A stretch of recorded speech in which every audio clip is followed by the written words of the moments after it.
an invisible upper and lower limit for our integral? Is it from negative infinity to positive infinity when we're just taking the antiderivative? No, because that is not what's happening. That, you're just saying, can you find the antiderivative? It's not tied at all to the geometric area. Now, we are about to talk about what happens if it's infinity and negative infinity up there, but that's the next topic. Yes? Are there any practical applications you can use to find the area under a curve? Like one example? Are there any practical applications for this? Yes, I mean, there are. I know for sure there are. I'm just trying to Oh, yeah. If you have, let me think here. What is, you have to know this part. Do you know what work is defined as in physics? Force and distance, right? So if you have distance here measured, and here you have force. Force. Okay. So let's say you're measuring, distance, and then at every point I have a different force I'm applying on something. Maybe I'm dragging a suitcase across the ground. So at every distance, I've got force. I can plot that, right? And then what I can do is try and sum up all the displacement and force together. So I would really like to know the area underneath this.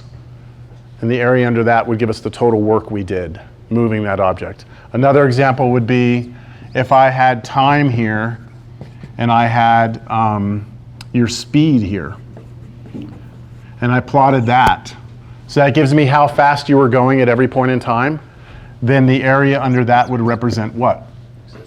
The distance you traveled, the displacement. Or if you did, there's other applications where we can actually find the center of mass of something. Yes? So you kind of plot almost like fuel consumption in that one, and then the left one would be, I guess, how much you would charge someone for how much effort. Yeah, whenever you do an area under a curve, right? Your answer is this quantity and this quantity multiplied together. So that area right there, whatever numerical value that comes out to, let's say that comes out to be 60, then it'll be force times displacement, which is the definition of work, right? Force times displacement. So this is work. Over here, what's speed times time?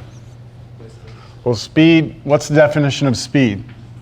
Distance over time, right? So if I take distance over time and multiply by time, what do I get? Nope. Distance over time times time, and you get distance, right? So anytime you're doing this antiderivative, finding area underneath, you're always multiplying these two quantities together, and that's what your answer represents. So application-wise, anything you can think of where these two multiplied together are meaningful, it would apply. I hope that helps. Yeah, so you could be given I don't know, two things that are functions unknown, if that makes sense.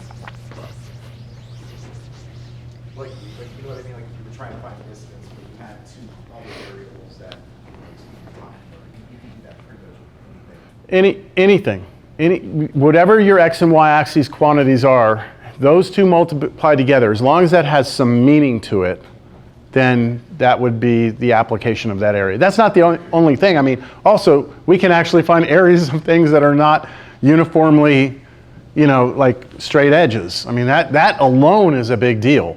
We're going to prove in this class, we'll probably do it in just a minute.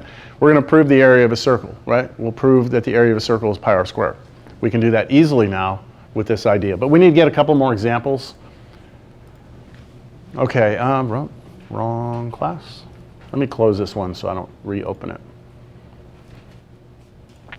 All right.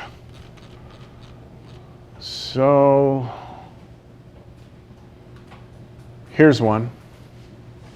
Okay, so take a look at this one.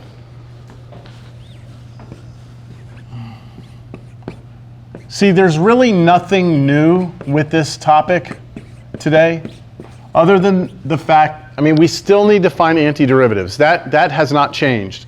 The thing that's changed is that we're going to find this antiderivative and we're going to plug numbers into it, and that this now has some geometric meaning. So here we have a function. It's a a cubic polynomial, and we graph it, and I'm only looking between 1 and 2. Here's the graph between 1 and 2, and I'd like to know this area. So that's what I set up, that definite integral. And so my next line is I'm going to write down what the antiderivative of this is. So the antiderivative of this should just be x to the 4th minus x cubed, oh, nice one, huh? Plus x squared. That's a nice antiderivative. That one should be on the test. Just give you 30 of those. Call it a day. 1 to 2, right?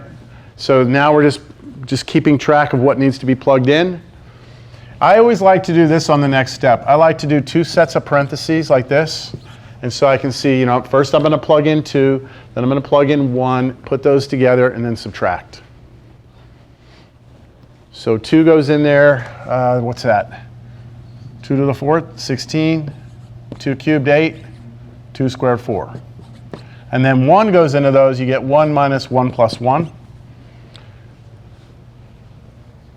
8, 12. Right, this is 12. And then over here, you're taking away 1. So your answer is what? 11. So the area under that curve is 11. 11 units. We don't really have any quantities given to us. Okay?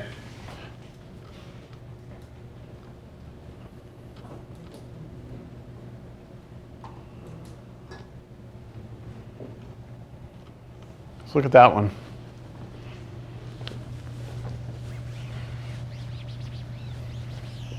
This is an important example.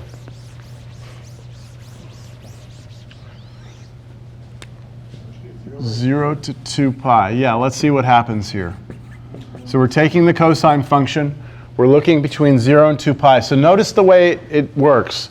It's the area under the curve. It's really the area between the curve and the x-axis. Right? So here's the curve. If I drop down to the x-axis, we're finding that area. And then here's the curve. If I go to the x-axis, we're finding that area. And then this area together, right? Let's see what we get when we do this. So first I do the antiderivative. The antiderivative cosine is just sine, right? Yeah. Not negative sine. And then I want to evaluate that 0 to 2 pi. So now I'm going to plug in 2 things. What's sine of 2 pi? 0. What's sine of 0? 0. And 0 minus 0 is 0. So we got 0. Does that mean the area under the curve equals the area above, I'm sorry, above the axis? What we know right now is that the total area of the top and region and bottom region together is 0. So, but that means it's actually counting this area as negative area, and it's counting that as positive area. And that should bother you because you're like, well, wait a minute, rectangles don't have negative areas, right? But see, our sum, remember this sum? The sum was f of x, and it was delta x, right? Delta x was always a positive number, wasn't it? Yeah. But f of x was the height of the rectangle. Well, if we're here, our function goes down, doesn't it? And therefore, our rectangle is below like that. So it's measuring this side. It's not taking an absolute value. It's actually giving us the negative value. And so it's doing a negative times a positive, which is negative. So it's counting this area as a negative quantity. So when you're adding things up, it starts subtracting things, which is why you get 0 at the end, which means we have to be careful, right? Does this happen every time we go from 0 to 2 pi with a trig function? Because Well, with sine and cosine, this would happen. Yeah, not every trig function. But it's on the circle, 2 pi and 0 are at the same spot. that's right. Yes, exactly. Yeah. So this would happen for sine and cosine, not tangent. You said for all trig functions, right? Yeah. So, but for sine and cosine, yes. So think about if we did sine. Think about the graph of this, right? Here's a graph of sine between 0 and 2 pi, right? What should that give us an answer? What answer should we get if we try and do that? Same thing, right? We should get 0. Right? And in fact, you can check it yourself. You do get 0, right? So that kind of is not very useful, is it? But if we wanted to, what we could do is instead, we could just go from here to here. right? And just find that area. And that should give us that area, right, as a true area.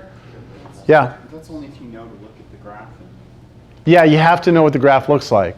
So you might, need x-intercepts. Where does the graph hit the x-axis? The big takeaway is that it's giving us, what kind of, what do you call that? Like a net area? Would that be a good, it's not an average because. Is this like gross sum? So gross net, what word makes more sense to you all? Where you're taking it's taking the plus and negative together. Net? The most textbooks call it a net area. It's giving you the net area. So if there's some negative area, it's going to be taking away from the total true area. So you could use that, like if you were talking about a pendulum moving back and forth from some starting position, and you've got it charted against time, and you can set it a specific time and then say this is the exact distance the pendulum is from the starting point. If you were talking about, because like what you're talking about there is you wouldn't have negative area, but that's only if you're talking about literal area. If you're talking about, like you said before, the integral of speed versus time was giving you distance. So your end result was distance. That would be the distance from some. Yeah, like you didn't go anywhere. Yeah. Like the distance you traveled in one But direction, if you pick traveled time the other that was direction. Not the entire net amount, but like you were saying. Oh yeah, just then it would give you the total. Yeah, gives you up the to that. exact distance you'd be from. Okay. Yeah. So let's do that. Let's do that problem with the sine. Like if we have this sine curve, right? If I wanted to know the area of just, we call that one arc of sine, not arc sine. We call that the first arc of sine. If I wanted to find that area, then I would do this integral, 0 to pi, right? So let's do this. Antiderivative of sine is negative cosine.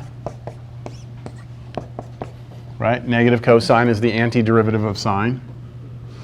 And then now I'm going to plug in two numbers. So I'll plug in pi, negative cosine pi, and then minus cosine of 0, which is, careful, what's cosine of pi?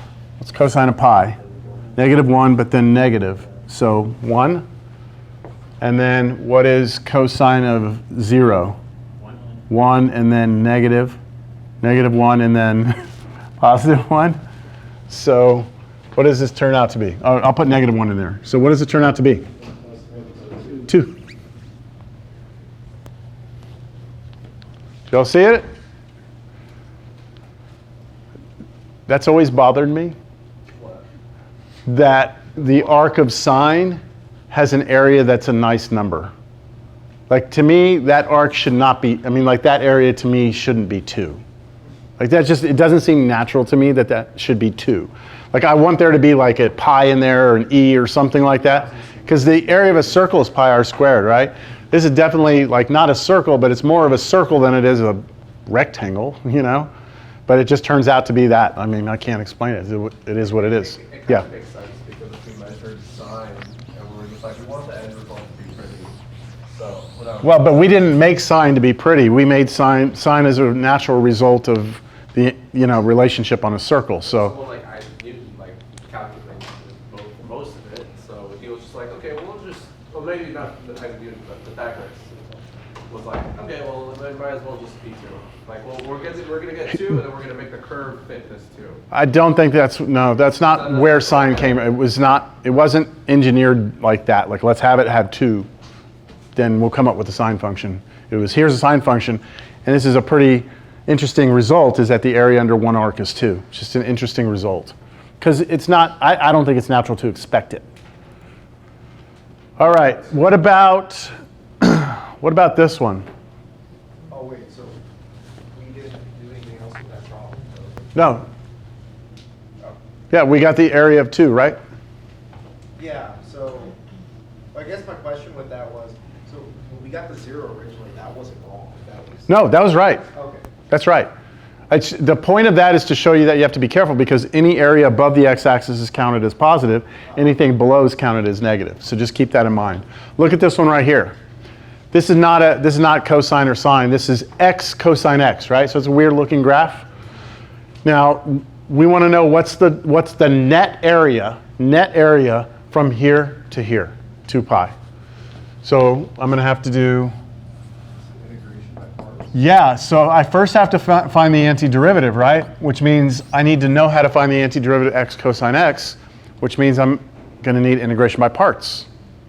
Right, that's going to be my first thing, I yes. just have a quick question. Yeah. So if we're looking for the area and it's only limited it to like the lower part, the negative area, when we get our answer, like when we work it out, is it going to spit out a positive and we just have to know that it's negative, or are we going to get a negative answer? It would give us a negative answer if our graph was more below the x-axis than above. Like for example, if you were to be taking, let's take the sine curve, right? And let's say you went from pi to 2 pi, okay? And you wanted to know that, so you set up that integral from pi to 2 pi of the sine function. If you do that, you're going to get -2. Okay. It will show you negative. Okay. All right, so on this one, do you see that the first step of finding the antiderivative is not just a mental exercise? We actually need to do integration by parts. So what I would do is I would stop doing that, and I would just say, okay, first, let me do this, because I just spent the last 4 weeks of class doing things like this, right? So now you set up your, I'm going super fast here because we don't have time to go through all of this. You set up your integration by parts, and then this becomes ultraviolet minus the integral of voodoo, which is ultraviolet. Antiderivative of sine is Cosine, or negative cosine. negative cosine, but there's a plus out here, so it's going to be plus cosine x plus c. That's your antiderivative very, very quickly.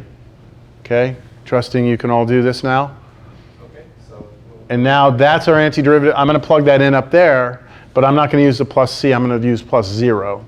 So I'm just going to put up here equals x sine x plus cosine x. And then I want to evaluate that from 0 to 2 pi. See, again, we're just throwing one more layer of work onto what we've already been doing. We've already been finding antiderivatives, but now we're going to do it and then evaluate it at these two endpoints, and it has geometric meaning. Questions on that so far? I need to plug in.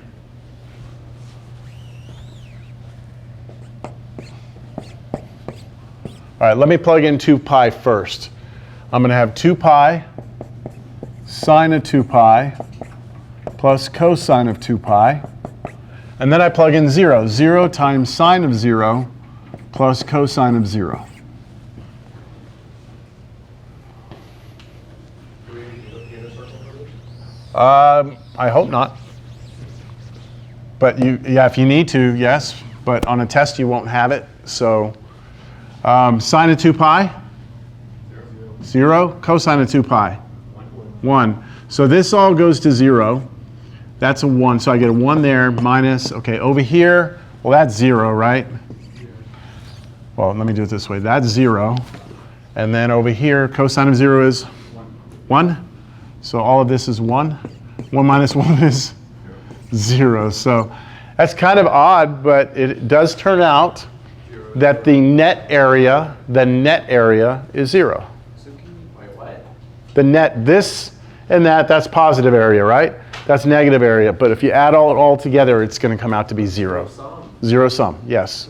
If it is perfectly zero like that, can you assume that the bottom is equal to the... Absolutely, yes. You can assume that this area right here is equal to the area above, just opposite in sign. So this is like a negative area, that's a positive area.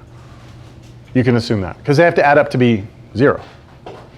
So if you were clever and you wanted to know the true area, counting everything as positive, what you could do is go from here to here, find that area, which will give you a negative answer, make it positive, and double it.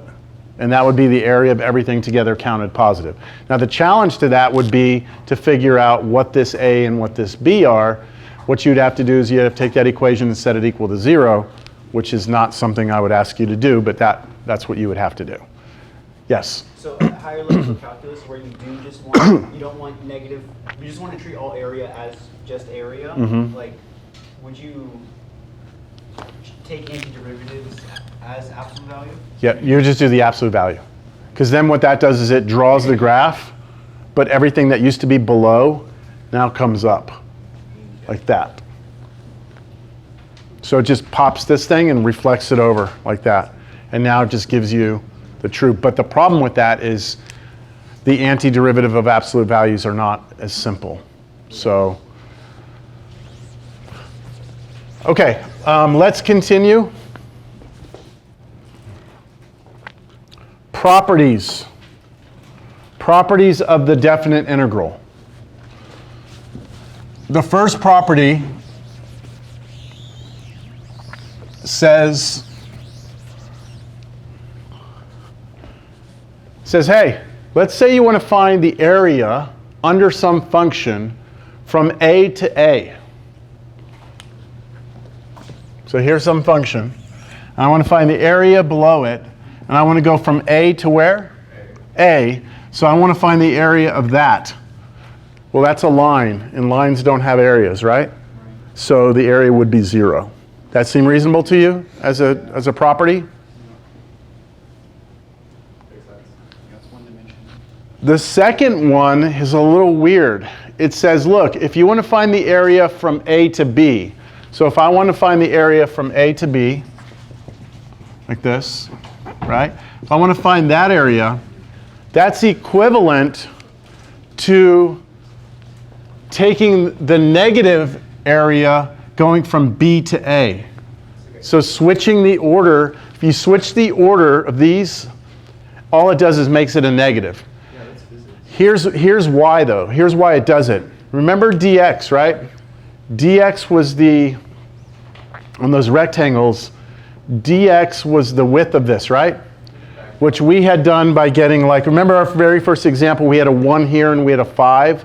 And so we said 5 minus 1 gave us 4. Well, if you switch it around, if you switch those around, then you're going to be doing 1 minus 5 instead of 5 minus 1. And 1 minus 5 would have given you negative 4. And so all of your rectangles are going to now have negative widths, negative widths instead of positive widths, which basically changes everything by a sign, a negative sign. So the big takeaway, if you want to change the order of integration, if you want to change those lower limits, switch the place, you're totally allowed to do that, but you're going to have to throw a negative in front of the new integral. So if you want to do this, integral from 0 to 1 of x squared dx, that's equivalent to going from 1 to 0 negative x squared dx, right? That's what this is saying. Free to switch. Why would you do that? I don't know. But you can. You're allowed to. Isn't there a point where you can stitch definite integrals together? Yeah, you can. Limits, so you can flip it, so you can. Yeah, you might have more than one integral, and one of them goes from 2 to 3, the other one goes from 3 to 2. So you want them to both go from 2 to 3. So you flip one over and you put them together into 1. I mean, there is places that you could have it happen. In this class, we won't, but it could happen. Look at this one. This is a constant. K is a constant. So if I have a function here, and it's a constant, K. So it goes here, starts, stops. Goes from A to B, like this. And I want to know that area. Well, I don't need to do any antiderivatives for this, right? Because this is K. And how wide is it? How wide is this? B minus A. So if you ever do the antiderivative of constant, you don't have to actually do it. Now, let me show you how I do antiderivatives of constants. I don't use this at all because it's almost easier for me to do it just by hand. Look, let's say I want to go from 3 to 7 of the constant 4 dx. According to this formula, according to this, it would be what? Let me make this 5 instead of 4 so we don't confuse numbers. All right, so according to this formula, the answer to this would be what? 5 times, so 5 times 4. 4 is coming from taking 7 and subtracting 3, right? If you want to memorize the formula. For me, the way I do this is, well, what's the antiderivative of 5? 5x. Now evaluate that like this. Plug in 7, you get 35. Plug in 3, you get 15. That's still 20, right? But I didn't have to memorize a formula. I just needed to know how to find the antiderivative, which I've been doing for a while, so I feel comfortable with it, right? This is more to show you just the geometry of what we're doing. More properties. There's a couple more. All right, property 4 is a property that we've actually been using. I'm just stating it. If you have a constant inside, constants can come out of the integrals. We've been doing that forever, haven't we? Yes? Okay. Property 5. This is an interesting one. If your function is always above or below, above or on the x-axis, right? Positive or possibly 0, then you should expect that the area under the curve be at least positive or potentially 0, right? I think that we can fundamentally see that. Let's say we have a function that does something like this. Even if it comes down, touches again, you know, let's say that's b and that's a. As long as our function is either touching the x-axis or above, then the area should be positive, right? Okay? Right? Do we agree? Okay? And the next property is the opposite of that. If your function is always below the x-axis, or maybe touching the x-axis, then you should expect that your area is negative or potentially 0. All right, property 7 is one that we're going to use quite a bit. Property 7 says, let's say you're trying to do an integral that goes from a to b, all right? From a to b. And there's some number in between those called c. Then what you're allowed to do, if you're trying to find the area of all of this, is you're allowed to break it into 2 areas. It's like the squeeze theorem almost. Not really. I mean, it is. In the squeeze theorem, we have a string of inequalities. That's about the only connection. This is just telling you that if you want the area from A to B, the whole area, this whole region, you are allowed to split it up into 2 smaller area problems. You can first find the area from A to C, and then the area from C to B. Right? You're allowed to do that. So that's kind of similar to, you know, if you want to split it off because some of it's under the curve. Maybe, yeah, exactly. You're allowed to do that, so you're free. This just tells you can do it. So even the integrals, that even the infinite splitting of the rectangles, we can split that and then together. That's a weird way of saying it, but you know it. But hopefully you know what I mean. Okay. I think maybe. I think I know what you were saying. All right. If f is an even function, this is a really kind of cool property about even functions. So you first need to remember what it means to be even. An even function is a function, well, there's a couple of definitions for it, but the easy one for us today is an even function is a reflection of itself over the y-axis. So any even function, if you look at the y-axis, if you were to reflect it, it would land right on top of itself. That's what an even function looks like. Okay? Do you all remember that from college algebra? Even functions or reflections over the y-axis? Yeah, it's been a while. So that's even, right? That's an even function. And so this says, be real careful here, if you start here at negative a, and you want to figure out what the area is to a, from negative a to a, not from a to b, not arbitrary. It has to be from negative a to a. Do you all agree that we can really just go from 0 to a and double that answer? Yes. Because whatever happens here, it happens over there as well. Yeah. That's what this property says. If f is even, then if you go from negative a to a, then you really can just go from 0 to a and double the answer. Or negative a to 0. Or negative a to 0 and double the answer. Yep. What do you think is coming next? If f is even, that's what happens. Next one's f is odd. Do you all know what odd function looks like? Is it reflection over the x? It's reflection over the origin. Because look, if you like, let's take this graph right here. Okay, if I reflect that over the x-axis, it's not a function anymore, right? Because it would fail the vertical line test. So an odd function is a function where it's a reflection, we call it over the origin. It's a double reflection. You first reflect over the y-axis. So if I reflect that over the y-axis, I get this, don't I? Something like that. But now you reflect that over the x. So it's double reflection. So it looks like that. That's what an odd function would look like. Is your question? Okay, what do you think this property says? It's If you from negative A, from negative a to a, it's equal to 0. the area must be 0. Good. Because the area over here is going to be there, right? And the area over here is going to be there. They're the same areas except one of them is above the x-axis, the other's below. So you should have them kill each other off, right? There we go. On that number 8 example, it's going to cancel out as well, right? But it's not going to be on all of them. On number It's one? even. That example you have on number That would have been 0. That would have been 0. But it's not. Oh yeah, on this particular, on my, well, if we're assuming this is the sine function, this actually would have been 0. But yeah, that's not a very good picture. Probably would have been better just to do that, right? And then you could just say, oh, it's that area times 2. This one's a good example because you can see that this is an odd function. And so whatever area you get there, as long as you start here, same places, right?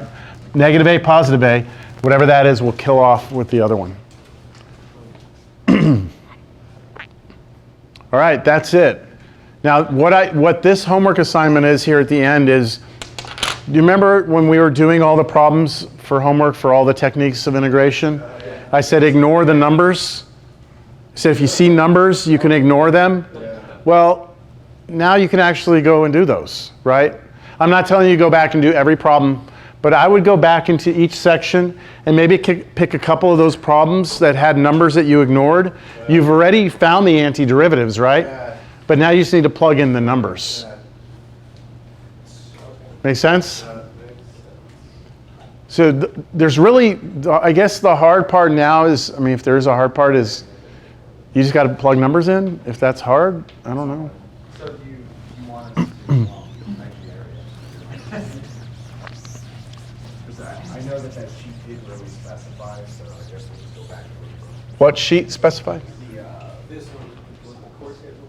Yeah.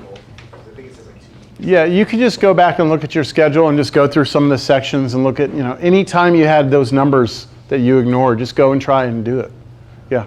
Are we going to get into the definite integral instead of doing constants? Can we expect to learn in this class that we're going to plug in variables instead? As limits of integration? No. No. In Cal 3,